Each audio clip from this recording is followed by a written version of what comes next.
Кешкі сағат 6-дан кетті. Ұмытпай тұрғанда балаларды садиктен әкеліп алып, жолдасымның келуіне жарты сағат қалды, не жасасам болады деп басым қатып, тез әрі оңай дайын болатын осы өте дәмді болонеза тағамын ерекше дәмдеуішпен жасап көрдім. Сіздер де рецепті сақтап алмас бұрын менің пайдалы парақшама міндетті түрде тіркеліп қойыңыздар.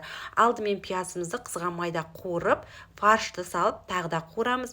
Ұсақтап туралған кез келген болгар борщын салып қуырсаңыз болады. Енді болмай жатса, орнына сәбіз салсаңыз да болады.